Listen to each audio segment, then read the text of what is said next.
기브와 불량배들의 악행을 전해 들은 이스라엘이 그 불량배들을 내놓으라고 합니다. 그러나 베냐민 지파는 이를 거절합니다. 그가 잘했건 잘못했건 우리 형제를 건드리지 말라는 것입니다. 그리고 다른 지파들과 싸우는 것을 선택합니다. 재판의 부당함에 분노할 수도 있지만 용서의 기회가 주어졌을 때는 받아야 했습니다. 그러나 베냐민은 교만합니다.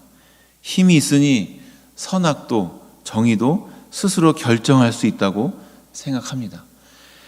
그들에게는 물매로 돌을 던질 수 있는 700명의 왼손잡이 장수도 있었습니다. 그 정도면 얼마든지 자기 지파를 지키고 자신들이 한 일을 정당화할 수 있다고 본 것입니다. 베냐민도 하나님을 안중에 두지 않고 있다는 점에서 자기 지파 불량배들처럼 음행과 망령된 악행을 행하는 자라고 할 수 있습니다. 이스라엘은 이러한 베냐민과 전쟁을 하기로 결정합니다. 그런데 이 과정에서 이스라엘은 전혀 신중하지 않습니다. 자기의 잘못은 감추고 자기에게 유리한 쪽으로 사건을 과장하는 레위인의 발언에 이스라엘은 아무런 문제 제기도 하지 않았습니다.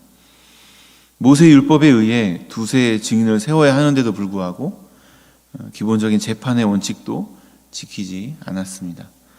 하나님께 묻지도 않고 감정적으로 일을 처리합니다. 이 엄청난 전쟁을 결정하면서 어찌 이리도 충동적일 수 있을까요? 이것은 영적 분별력이 사라졌기 때문입니다. 이러한 분위기를 마음에 두고 오늘 본문에서 체크해야 할 부분이 있습니다. 같이 성경책에 표시를 해봤으면 좋겠는데요. 3군데입니다. 오늘 본문에서 이스라엘 백성들이 전쟁을 앞두고 하나님께 여쭙는 장면이 3번 나옵니다. 18절과 23절 그리고 28절이 그 3번의 질문입니다. 체크를 좀 하시고요. 지금부터 이 3개의 질문을 한번 살펴볼 텐데요. 오늘 본문의 핵심이 여기에 담겨 있습니다. 얼핏 보기에는 의미 없는 질문의 반복인 것처럼 보일 수 있습니다. 하지만 자세히 관찰해 보면 이스라엘이 패배를 거듭하면서 자신들의 행동에 대해 점점 근본적인 질문으로 옮겨가는 것을 보실 수 있습니다. 자, 하나씩 보실까요? 먼저 18절입니다. 이스라엘이 하나님께 여쭙는 장면인데요. 뭐라고 여쭙고 있습니까? 누가 먼저 올라가서 싸울까요? 이렇게 묻고 있죠. 이 질문이 하나님께 물어본 첫 번째 질문입니다. 두 번째 질문은 23절입니다. 이스라엘이 하나님께 뭐라고 여쭙고 있습니까? 내 동족과 다시 가서 싸울까요? 이렇게 묻고 있습니다. 조금 달라졌죠? 세 번째 질문은 28절입니다. 여기에서는 이스라엘이 하나님께 뭐라고 여쭙고 있습니까? 싸울까요? 말까요? 이렇게 묻고 있습니다.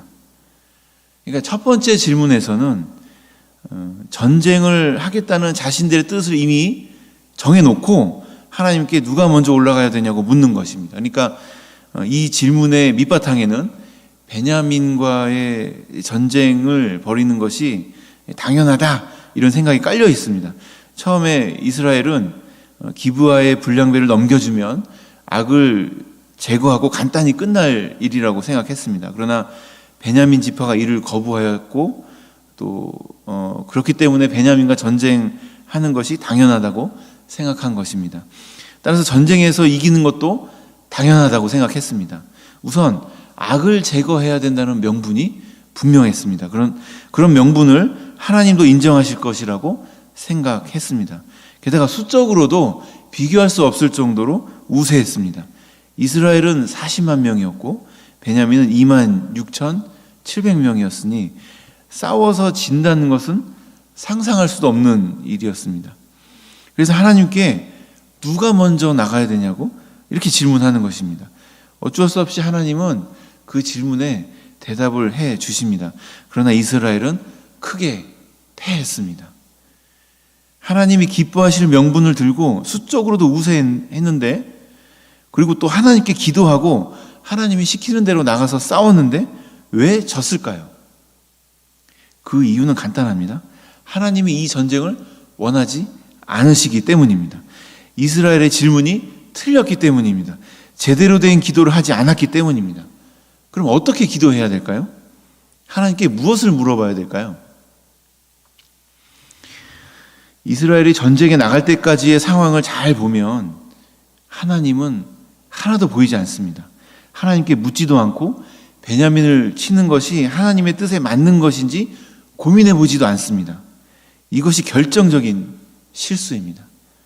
자기들끼리 뜻을 다 정해놓고 하나님께 이루어 달라고 기도하는 것은 잘된 기도가 아니라는 것입니다. 이스라엘이 하나님께 전쟁에 대해서 질문을 하기는 합니다. 하지만 이 전쟁을 해야 될까요? 말아야 될까요? 이렇게 묻는 것이 아니라 누가 올라갈지를 물어봅니다.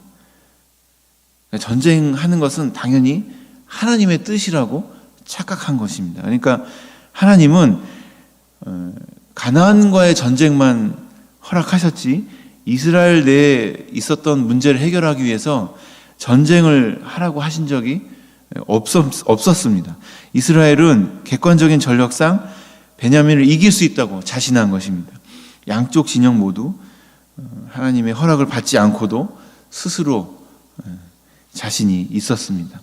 크게 패하고 돌아온 이스라엘은 자신들이 동족과 싸우고 있다는 사실을 비로소 깨닫기 시작합니다. 그리고 무언가 잘못된 것이 있다는 느낌을 받았습니다. 그러나 두 번째 질문을 할 때도 무엇이 잘못되었는지 명확하게 깨닫지는 못했습니다. 결국 두 번째도 크게 패했습니다. 하나님이 지게 하신 겁니다. 베냐민이 심판받기 전에 이스라엘이 심판받아야 했습니다.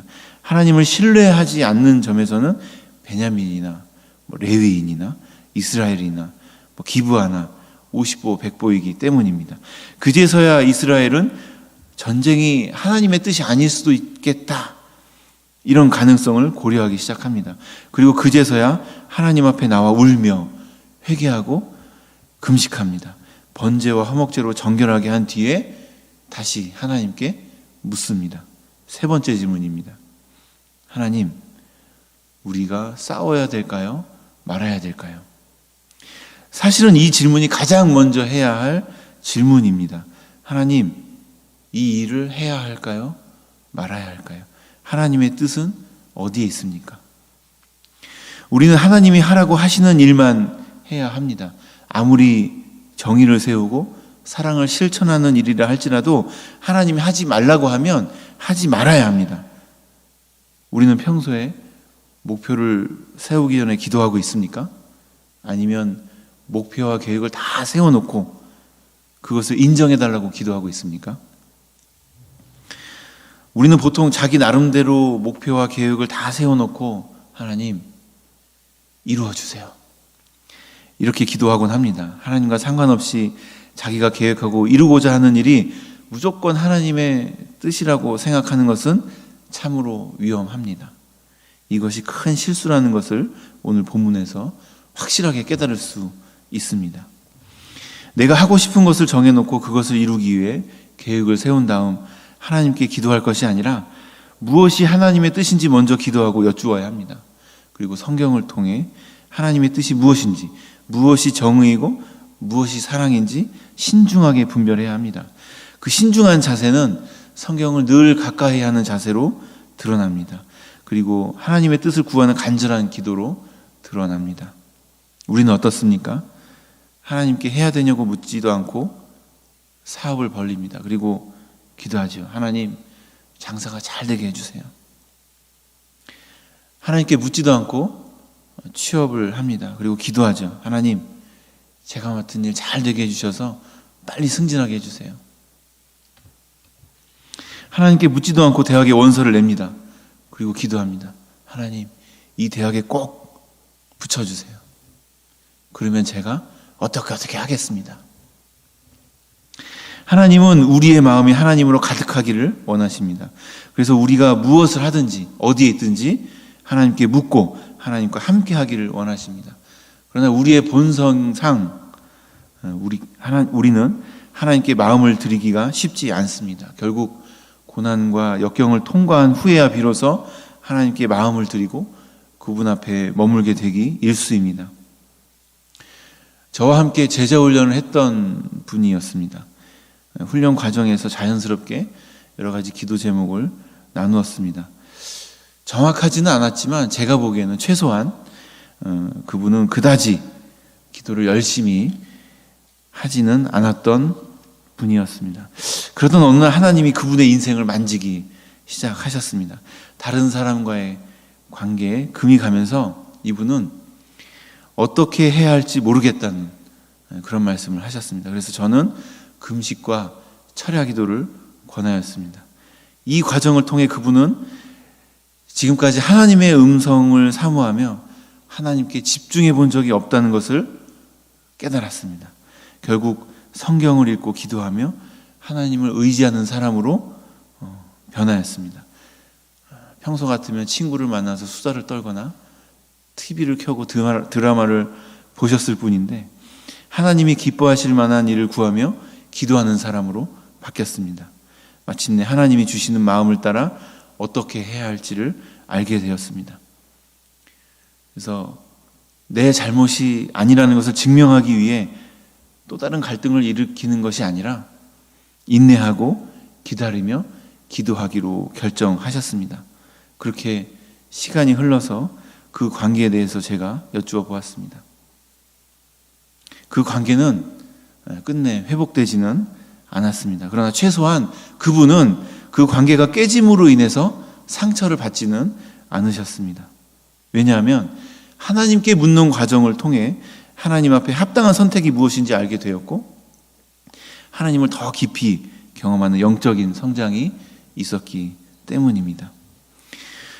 우리는 다른 사람과의 의사소통을 잘 하기 위해 오랜 시간 훈련을 해야 한다는 것을 잘 알고 있습니다. 단순히 영어 하나를 배우는 데에도 오랜 시간을 투자하지 않습니까? 그러면서 하나님과는 단번에 의사소통하기를 원하곤 합니다. 사람의 언어를 배우는데도 많은 시간과 노력이 필요한데 하나님과 인격적으로 만나기 위해서는 어떨까요? 많은 시간과 노력이 필요합니다. 하나님은 우리가 선택이라는 광야 속에서 그분께 마음을 드리는 훈련을 하기 원하십니다. 비록 고통스러운 여정이지만 그 시간을 통해 우리의 내면은 하나님께 집중하는 데 더 익숙해질 것입니다. 선택의 기로에서 어떻게 하면 더 쉽게 결정할 수 있을까를 고민하는 대신 하나님께 마음을 드리는 훈련에 충실히 임하시기를 바랍니다. 오늘 이 새벽에 하나님 앞에 모이신 모든 분들은 가장 먼저 하나님의 뜻을 여쭙고 하나님의 인도하심을 따라 살면서 고난과 역경을 넉넉히 이겨내시는 성도님들 다 되시기를 예수님의 이름으로 축복합니다.